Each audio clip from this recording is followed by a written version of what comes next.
Hello everyone, welcome to today's class. And आज की class में हम पढ़ने वाले हैं crime scene management and reconstruction की पूरी यूनिट। जितनी भी इंपॉर्टेंट चीज़ें इस यूनिट में है हम क्विकली डिस्कस करेंगे और ये पूरी की पूरी यूनिट कवर करने वाले हैं। We will start with elements of crime scene management. So यहाँ पे देखो क्या इंपॉर्टेंट चीज़ें हैं। बहुत सिंपल सिंपल सी चीज़ें हैं बट आपको अटेंशन यहाँ पे अपनी लगानी पड़ेगी। Elements of crime scene management, तो हम बात क्या कर रहे हैं, क्राइम सीन को मैनेज करने की बात कर रहे हैं। आपको ये तो पता है कि क्राइम सीन को हमको प्रोसेस करना पड़ता है, उसके लिए भी डिफरेंट डिफरेंट स्टेप्स हैं। बट क्राइम सीन को आपको ओवरऑल मैनेज भी करना पड़ेगा। जितना बड़ा क्राइम सीन है उतना ज़्यादा मैनेजमेंट आपको लगेगा। और एक खास बात और होती है कि क्राइम सीन में आपको कम से कम लोगों को आना जाना होता है। जो वहाँ के लोकल लोग हैं उनको तो आप भगा ही देते हो क्राइम सीन से। जो आपकी टीम मेंबर्स होते हैं सिर्फ वही ही क्राइम सीन पे मौजूद होते हैं।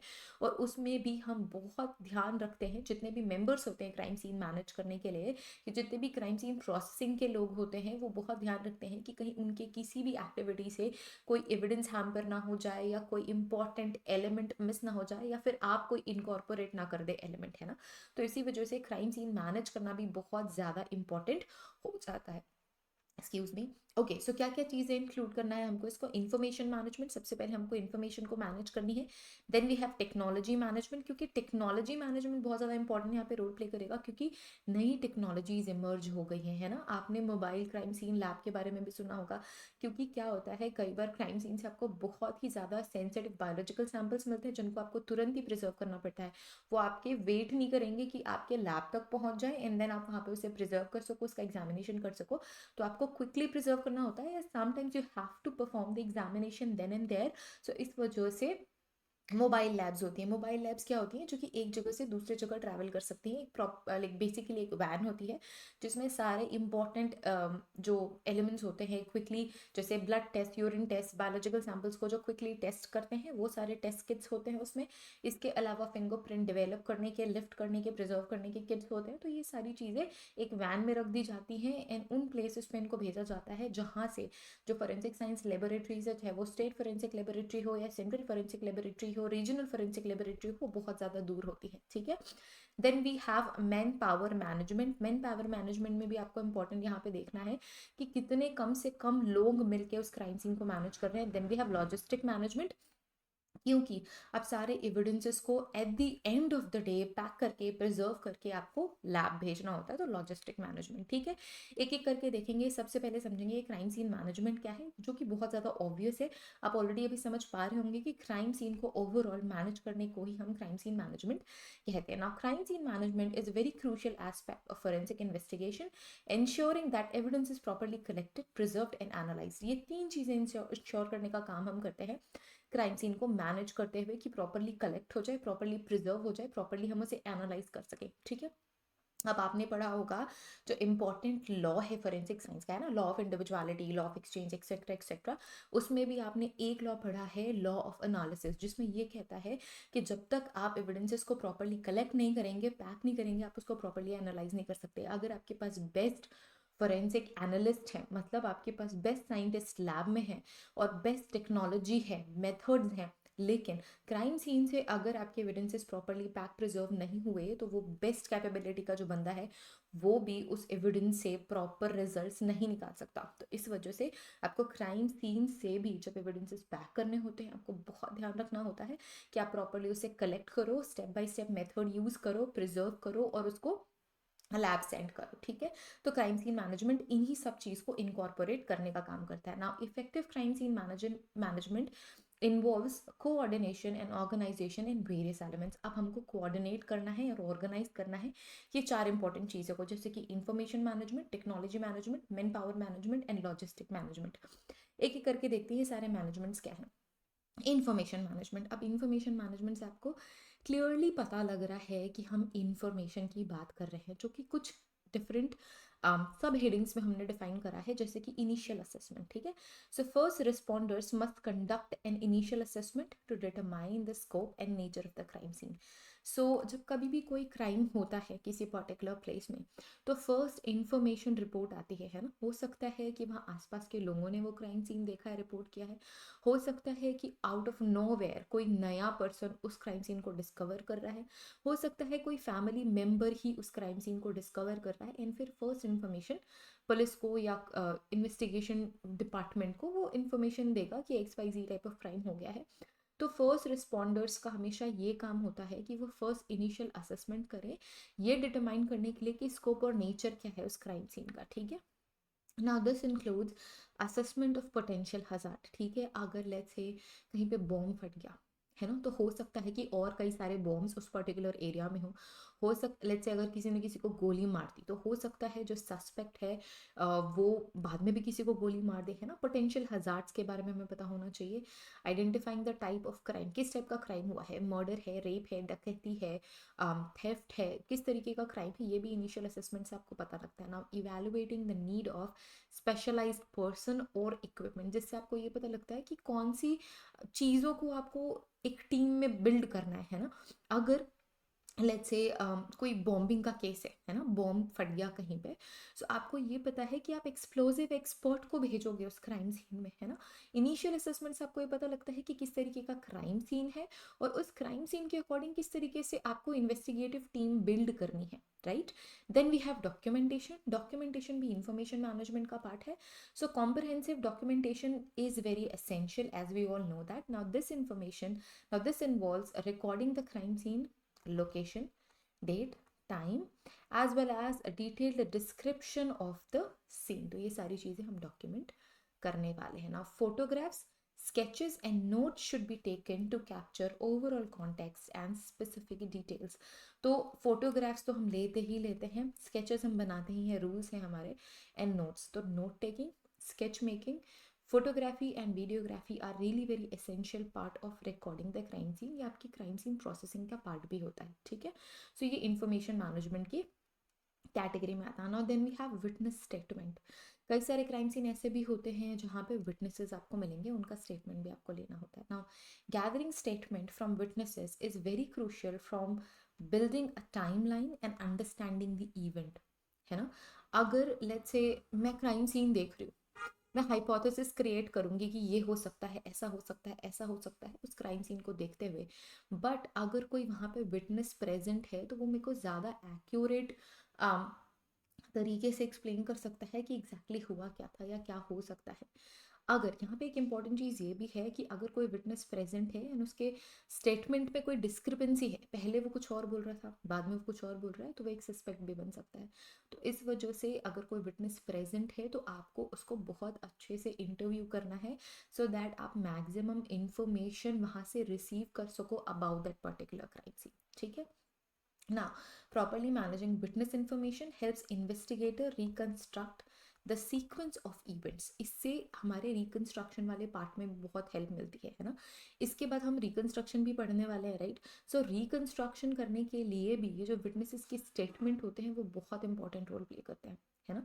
इस वजह से विटनेस अगर है तो उसके स्टेटमेंट्स को हमें प्रॉपरली रिकॉर्ड करना है, उस सारी इन्फॉर्मेशन को हमें अच्छे से सिक्योर करना है, सो दैट हम फ्यूचर में अगर रिकंस्ट्रक्शन करने की ज़रूरत पड़ी क्राइम सीन की, तो सीक्वेंस ऑफ इवेंट्स, पहले क्या हुआ, उसके बाद क्या हुआ, उसके बाद क्या हुआ, ये एक के बाद एक के बाद एक जिस भी तरीके से सीक्वेंस ऑफ इवेंट्स हुए हैं उस क्राइम सीन में, उस चीज़ को बिल्ड कर सकें।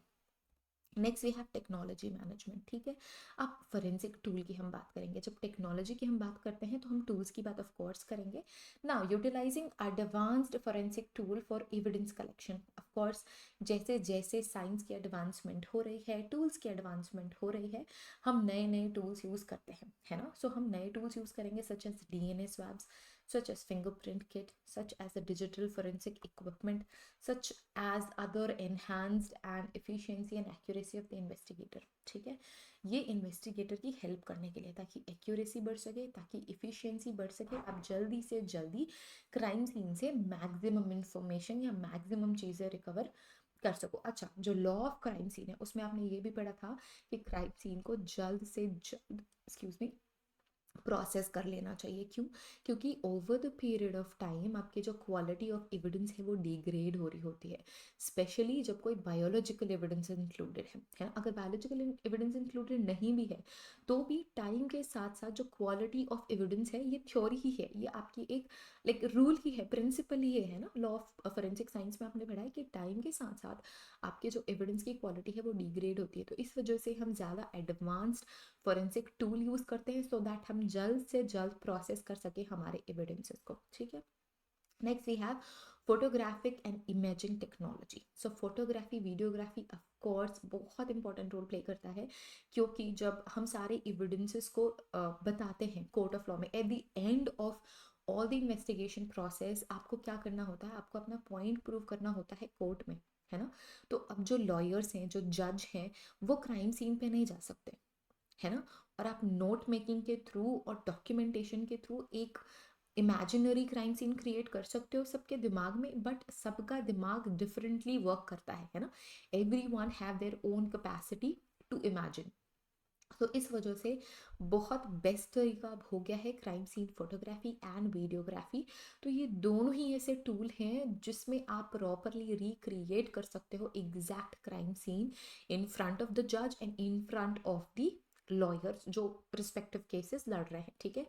द अपोनेंट पार्टी और एनी अदर पार्टी, है ना, ऑफ कोर्स दो पार्टी होती है जब कभी भी कोई केस होता है। तो सो वहाँ पे आप प्रॉपरली उससे क्या कर सकते हो, रिक्रिएट कर सकते हो, और ये क्राइम सीन रिकंस्ट्रक्शन में भी बहुत ज़्यादा हेल्प करता है, ठीक है।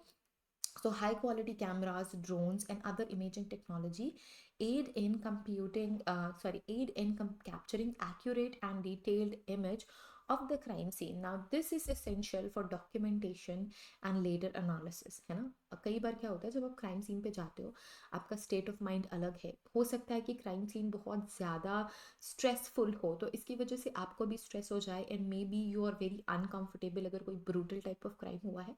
सो समटाइम्स व्हाट हैपन्स, हम कभी कभी कोई माइन्यूट डिटेल्स मिस कर देते हैं एट दैट पर्टिकुलर टाइम, है ना। बट ऐसा नहीं है कि एक बार आपने क्राइम सीन विजिट कर लिया तो काम वहाँ पे ख़त्म हो गया। कई बार आप स्मॉल माइन्यूट डिटेल्स को आइडेंटिफाई करने के लिए बार बार फोटोग्राफ्स देखते हैं क्राइम सीन की, बार बार वीडियोग्राफ्स देखते हैं क्राइम सीन की, एंड कभी कभी जो क्राइम सीन में आपने नोटिस नहीं किया है वो आप फोटोग्राफ से नोटिस करोगे, वो आप वीडियोग्राफ से नोटिस करोगे, राइट। तो इस वजह से भी बहुत ज़्यादा इंपॉर्टेंट हो जाता है photography of the crime scene and videography of the crime scene. और इसके लिए अभी बहुत हाई क्वालिटी कैमराज आ रहे हैं। अगर क्राइम सीन काफ़ी बड़ा है ना, let's say outdoor crime scene है, तो उसमें हम ड्रोन्स यूज़ करते हैं, एरियल फोटोग्राफी यूज़ करते हैं। तो ये सारी चीज़ें बहुत ज़्यादा इंपॉर्टेंट रोल प्ले करती है। Of course it comes under tools and technology. Now, communication system. Now, efficient communication systems such as radios and digital platforms facilitate a real-time information that exchange among investigator and support professional. कभी कभी क्या होता है, crime scene में जो investigators होते हैं उनको भी कई बार किसी सपोर्ट की ज़रूरत होती है ना। कभी कभी क्या होता है, जब हम टीचर्स भी होते हैं, so sometimes we are very strong in some particular topic, and कई सारी चीज़ें ऐसी होती है जिसको हमने बहुत टाइम से नहीं पढ़ा है, but we have our class. अगर मेरी कोई क्लास है और मुझे पता है कि I am not expert in that particular topic, तो मैं क्या करूँगी, I will ask my colleague, है ना। सो आई विल आस्क कि यार ये पढ़े हुए बहुत टाइम हो गया, तुम मुझे इसकी दो तीन इंपॉर्टेंट चीज़ें बता दो, because I have my class today and मैं क्लास में अभी तुरंत ही जा रही हूँ क्लास लेने के लिए, so just tell me few things. So कभी कभी क्या होता है, कोई इन्फॉर्मेशन ऐसी होती है जो हमारे दिमाग से स्किप हो जाती है, हट जाती है। तो हमें पता है that we are connected to different experts जो हमारे आसपास हैं, हमारे कलीग्स हैं, हमारे फ्रेंड्स हैं, right, in the same space. तो हम उनसे हेल्प लेते हैं या उनसे कनेक्ट करते हैं to get to know few important details जो आप मिस कर रहे हो, बट आपको पता है that person is particular in that particular like area में, तो वो एक्सपर्ट है, वो आपको कुछ इंपॉर्टेंट डिटेल्स बता देगा जो उसके माइंड में है बट आपके माइंड में नहीं आ रही है। तो इस वजह से भी हमें कम्युनिकेशन बहुत स्मूथ रखना होता है हमारे प्रोफेशनल पीपल से एंड क्राइम सीन में। तो उसके लिए भी कम्युनिकेशन सिस्टम के लिए भी बहुत अच्छे टूल्स का होना ज़रूरी होता है। Okay, next we have man power management. ये हमारा थर्ड मैनेजमेंट सिस्टम है। मैन पावर मैनेजमेंट में क्या होता है, रोल्स एंड रिस्पॉन्सिबिलिटीज। तो मैन पावर मैनेजमेंट, जितने भी लेट्स से क्राइम सीन को प्रोसेस करने के लिए 5 बंदे आए हैं या 10 बंदे आए हैं, उन सब के रोल डिसाइडेड होते हैं, है ना, कि आपको ये काम करना है, आपको ये काम करना है। अगर सब कुछ भी करने लगेंगे तो क्राइम सीन बहुत मैसअप हो जाएगा। क्राइम सीन को प्रोसेस करने के लिए जो सर्चिंग मेथड है वो भी बहुत डिफाइंड होता है कि आपको ऐसे ऐसे ऐसे ग्रुप्स बनाना है। लेट्स से अगर आप जोन बना रहे हो, जोनल मेथड से सर्च कर रहे हो तो वो करते हो, स्पाइरल मेथड से करना है तो वो भी आप डिसाइड करते हो by looking at the crime scene की क्राइम सीन की क्या रिक्वायरमेंट है, आप उस पर्टिकुलर क्राइम सीन में किस तरीके का सर्च मेथड यूज़ करोगे। तो हर एक चीज़ डिफाइंड होती है, वैसे ही हर एक पर्सन का काम डिफाइंड रहता है। So it's all about role and responsibilities. Now, clearly, it defines roles and responsibility that ensures that each team member understands their task. जिसको जो टास्क दिया गया है क्राइम सीन पे जाके वो वही काम करेगा. Now this include persons for evidence collection. कुछ लोग ऐसे होंगे जो एविडेंस कलेक्शन करने वाले हैं. फोटोग्राफी, कुछ लोग ऐसे होंगे they are specifically related to photography, वो फोटोग्राफी ही करेंगे. विटनेस इंटरव्यू, कुछ लोग विटनेस इंटरव्यू करेंगे. And other specialised role, so other specialised role होंगे. फिंगरप्रिंट डेवलप करना है ना, बायोलॉजिकल सैंपल कलेक्ट करना, उनको प्रिजर्व करना, प्रिजर्वेटिव्स ऐड करना, कितना अमाउंट ऑफ प्रिजर्वेटिव ऐड करना है, कोल्ड टेम्परेचर में रखना है या फिर नॉर्मली रखना है. ये सारी चीज़ें करने के लिए अलग अलग लोग होते हैं and roles and responsibilities divided होती हैं. तो ये है man power management. Next we have training and skill enhancement. Continuous training is vital to keep persons updated in the latest forensic technique. जितनी भी जैसे जैसे टाइम निकल रहा है ना, टेक्निक्स डेवलप होती जा रही है, तो इस वजह से फॉरेंसिक प्रोफेशनल की भी ट्रेनिंग हर टाइम होते रहती है, ताकि जो नई टेक्नोलॉजीज़ हैं, नए प्रोटोकॉल है, उसमें वो वेल ट्रेंड रहें और उसी के हिसाब से क्या करें, क्राइम सीन को प्रोसेस करें. अगर आप पुरानी टेक्निक यूज़ कर रहे हो ना, तो कोर्ट में बोलने के लिए बात हो जाती है कि उन्होंने पुरानी टेक्निक यूज़ करी है, तो वो क्वेश्चन करेंगे. जो अपोजिट पार्टी है वो क्वेश्चन करेगी आपके रिजल्ट पे कि आपने ये टेक्निक यूज़ करी है, ये तो बहुत ओल्ड फैशन हो गई, आप अभी भी ये टेक्निक यूज़ कर रहे हो, हम नहीं मानेंगे आपके रिजल्ट को, है ना. भले ही आपका रिजल्ट बिल्कुल करेक्ट हो, बट वहाँ पे एक लूप मिल जाता है, एक लूप होल मिल जाता है दूसरी पार्टी को ये बोलने के लिए कि आपका जो परफॉर्मेंस है it is not accurate and not up to the mark, not advanced, तो उसके रिजल्ट पे हम भरोसा नहीं कर सकते. ओके. ना इस वजह से ट्रेनिंग और स्किल एनहांसमेंट बहुत इंपॉर्टेंट है, ये मैन पावर मैनेजमेंट के अंदर आएगा. ना coordination and specialised units. Now depending on the nature of the crime, specialised unit like forensic expert, bomb squad, K9 units may be required. So जैसे कि मैंने बताया, अलग अलग क्राइम सीन में अलग अलग प्रोसेसिंग लाइक जो इन्वेस्टिगेटिव टीम होती है वो अलग अलग तरीके से बनती है depending on the crime scene. So इसी वजह से हम कोऑर्डिनेट करते हैं स्पेशलाइज्ड यूनिट के साथ. ना coordination with these unit ensures a comprehensive approach to crime scene management. ठीक है. Next we have, and last like management thing we have is logistic management. Now resource allocation is first thing. Now proper allocation of resources including personal equipment and transportation is really very crucial for efficient crime scene management. crime scene management के लिए आप जो tools लेके आ रहे हो, जो technique लेके आ रहे हो, जितने भी लोग आ रहे हैं उनका ट्रांसपोर्टेशन बहुत ज़्यादा इंपॉर्टेंट है. तो resource allocation is the thing. Now this involves assessing the size and complexity of the scene and it deploy resources accordingly. So depend करता है कि कितना बड़ा क्राइम सीन है, कितना छोटा क्राइम सीन है, क्या क्या चीज़ें आपको लगेंगी उस क्राइम सीन को प्रोसेस करने में या फिर मैनेज करने में, क्या नहीं लगेंगी, ये सारी चीज़ें रिसोर्स एलोकेशन टीम करेगी. Now, safety measures. Implementing safety protocols to protect the person and it preserves the integrity of the crime scene, which is very essential, है ना. आपने देखा होगा कि पीपीई किट पहनते हैं. PPE kit is very like well known after Covid, क्योंकि Covid में भी जब लोग ट्रैवल कर रहे थे तो पीपीई किट पहन के कर रहे थे, बट क्राइम सीन को प्रोसेस करने के लिए भी पीपीई किट लोग पहनते हैं, आई मीन इन्वेस्टिगेटर्स पहनते हैं, सो दैट वो अपने कोई ट्रेस एविडेंसेस भी ना उस क्राइम सीन पे एक्सचेंज करते हैं. प्रिंसिपल ऑफ एक्सचेंज याद है ना. अब बीइंग अ इन्वेस्टिगेटर अगर मैं किसी चीज़ के कांटेक्ट में आ रही हूँ तो वहाँ पे भी एक्सचेंज हो सकता है, राइट. उस एक्सचेंज को प्रोहिबिट करने के लिए we have to like use all the necessary, we have to like follow all the necessary protocols, ताकि वहाँ पे हम कोई एक्सचेंज ना करें. जो क्रिमिनल एक्सचेंज करके गया है, जो सस्पेक्ट एक्सचेंज करके गया है, उसको हमको डिटेक्ट करना है, ना कि हमें कुछ हमारे ट्रेस एविडेंसेस छोड़ दे रहे हैं. मेरा हेयर सैंपल छूट गया है ना, मेरा लेट्स से फ्यू लाइक मेरे फिंगरप्रिंट्स वहाँ पे रह गए, या फिर जो फिंगरप्रिंट्स ऑलरेडी प्रेजेंट थे मैंने उनको ख़राब कर दिया, तो ये सब हम नहीं चाहते. इस वजह से वी यूज़ सेफ्टी मेजर्स. और हो सकता है कि कुछ हज़ार्डियस चीज़ें भी क्राइम सीन पे प्रेजेंट हो जिससे हमारी तबीयत ख़राब हो जाए या हमारे लिए हार्मफुल इफेक्ट को क्रिएट करते, तो इस वजह से भी हमारी सेफ्टी के लिए, क्राइम सीन की सेफ्टी के लिए वी यूज़ सेफ्टी मेजर्स. ठीक है. इसके अलावा एविडेंस हैंडलिंग एंड ट्रांसपोर्टेशन, ये बहुत ज़्यादा इंपॉर्टेंट है. आपने कलेक्ट कर लिया, आपने प्रिजर्व अच्छे से कर लिया, पर उसको ट्रांसपोर्ट भी उतने ही अच्छे से क्राइम सीन से लेके आपको फॉरेंसिक लैब तक करना होता है. Now, establishing secure procedures for handling, packing, and transportation of evidence from crime scene to the forensic laboratory is very critical, and maintaining the chain of custody ensures the admissibility in the court of in the court of law evidences की admissibility. अब देखो, जैसे कि मैंने बताया, हर एक step बहुत ज़्यादा इंपॉर्टेंट है। अगर कहीं पे भी आप कुछ मिस कर रहे हो तो वो एविडेंस कोर्ट ऑफ लॉ में इनएडमिसिबल भी हो सकता है। इसमें सबसे ज़्यादा इंपॉर्टेंट है chain of custody. Chain of custody क्या होती है? लेट्स से 4-5 बंदे हैं क्राइम सीन पे, अगर कोई एक एविडेंस है एक पर्टिकुलर टाइम पीरियड के लिए मेरे पास था, फिर मैंने किसी सीनियर ऑफिसर को दे दिया, उसने किसी सीनियर ऑफिसर को दे दिया, तो ये सारी चीज़ें मेंशन करनी होती है दैट इस टाइम विंडो पे वो मेरे पास था for so and so reason, and उस टाइम के लिए दूसरे ऑफिसर के पास था for so and so reason, so that हम उस एविडेंस की इंटीग्रिटी मेंटेन कर सकें।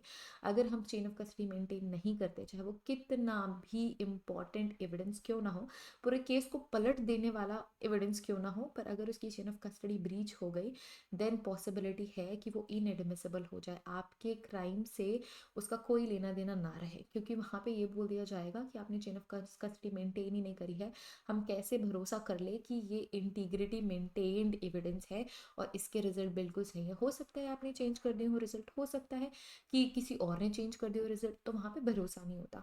तो इसी वजह से एक बड़ा यहाँ पे स्टेप हो जाता है कि उसको इनएडमिसिबल कर दिया जाता है due to all these reason. तो इस वजह से चेन ऑफ कस्टडी मेंटेन करना भी बहुत ज़्यादा ज़रूरी है। So this is the last management part of crime scene management, ठीक है? Information management, technology management, man power management and logistic management, right? Next अब हम मूव करेंगे क्राइम सीन रिकंस्ट्रक्शन पे।